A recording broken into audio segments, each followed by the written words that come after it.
বন্ধুগণ, আমার ভাইরা আমার, আজকে হাটহাজারী মাদ্রাসায় আমাদের মাননীয় প্রধানমন্ত্রী জনাব তারেক রহমান সাহেব গেছেন। সেখানে আমাদের শাইখুল ইসলাম আল্লামা শাহ মুশফি সাহেবের কবর জিয়ারত করবেন এবং পরবর্তীতে আমাদের হেফাজতের সম্মানিত আমির মহোদয় জনাব মহিবুল্লাহ বাবুনগরী সাহেবের সাথে একান্তে সাক্ষাৎ করবেন।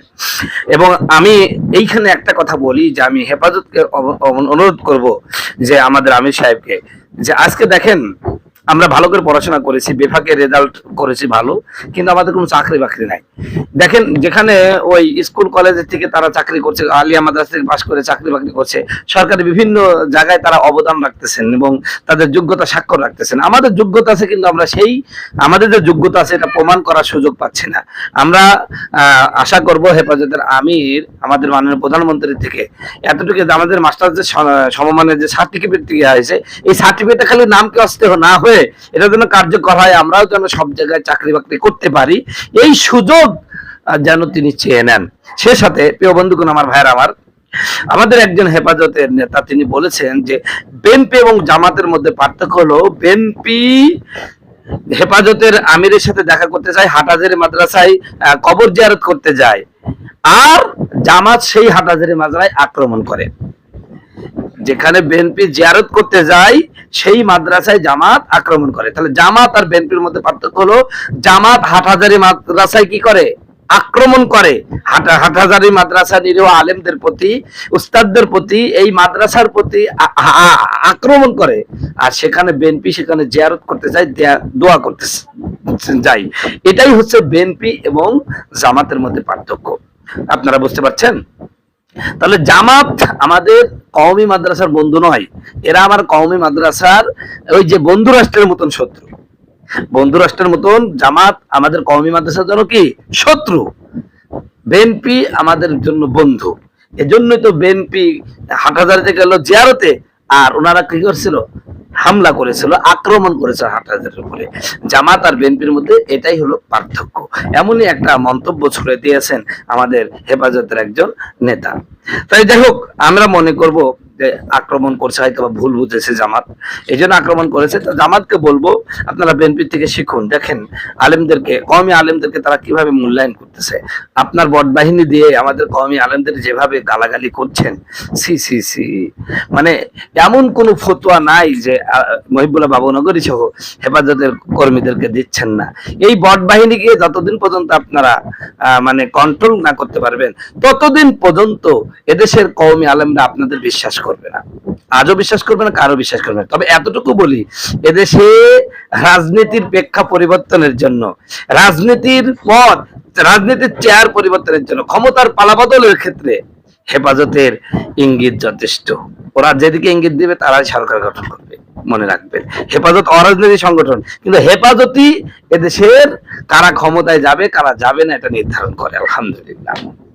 অতএব এদেশের কওমি আলেমদেরকে মাইনাস করে জামাত কিয়ামত পর্যন্ত আপনারা ক্ষমতায় যেতে পারবেন না। আজও বলে দিলাম, কালও বলবো, ইনশাআল্লাহ একই কথা বলবো। অতএব যদি আপনারা ক্ষমতায় যেতে চান, তাহলে বিএনপির থেকে শিখে কিভাবে কওমি আলেমদের নিজের কাছে নেওয়া যায় এবং কওমি আলেমদের বিশ্বাস অর্জন করার চেষ্টা করেন, তবেই ক্ষমতা যেতে পারবেন। তা না হলে কিয়ামত পর্যন্ত ওই দুই একটা সিটি পাবেন, কিন্তু ক্ষমতার স্বাদ পাবেন না।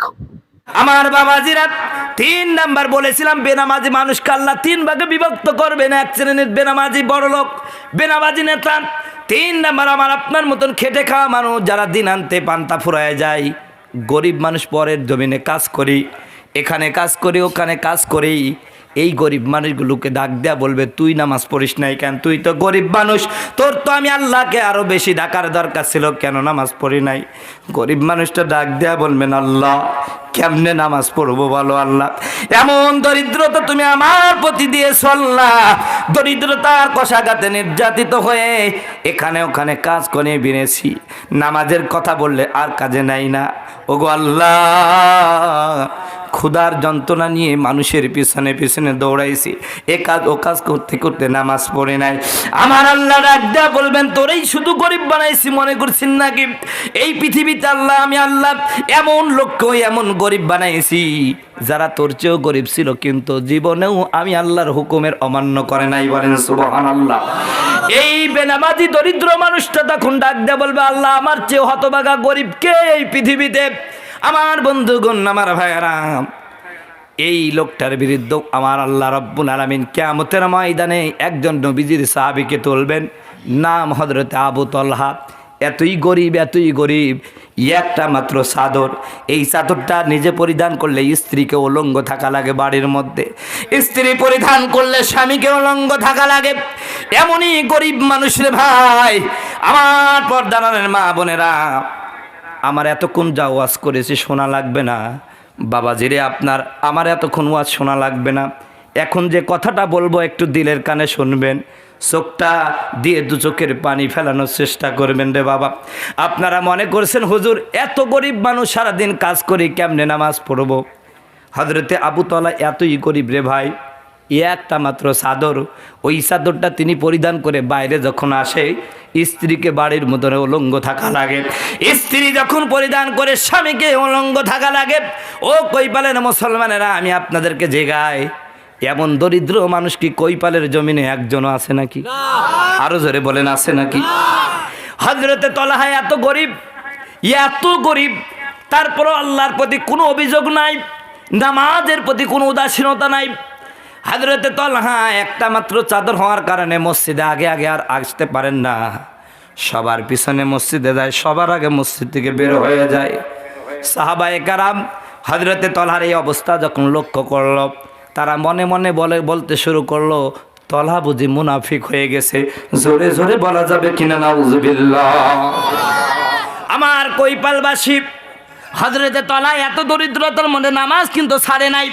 তার অপরাধ একটা মাত্র চাদর দুইজন স্বামী স্ত্রী উলাপালা করে পরিধান করার কারণে নামাজ আর আগের মতন আগে আসতে পারে না, সবার পিছনে এসে পিছনের কাতারে দাঁড়ায়।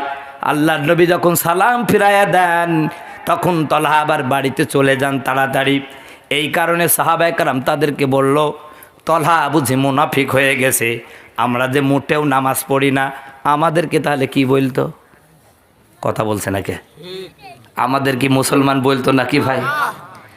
সম্মানিত ভাইরা আমার, আজ আমরা নামাজ না পড়ার কারণে বিভিন্ন অজুহাত, হুজুর এই সমস্যা ওই সমস্যা, কথা বলুন ঠিক কিনা? নামাজেরই কইলে কথা দেখায় কত অজুহাত, হাতে ব্যথা পায়ে ব্যথা আর নাকি গিরাই বাত, রুকু সেজদা করতে গেলে মাজায় লাগে টান, ওরা কিসের মুসলমান, ঠিক কিনা? এখন আবার কিছু ডিজিটাল মুসল্লি বাড়াইছে, চেয়ারে যাই নামাজ পড়ে। কৈপালে আছে নাকি? আমার মসজিদের অবস্থা এমন, আমি বলছি গত জুমায় বলেছি যে আগামীতে মনে হয় মসজিদে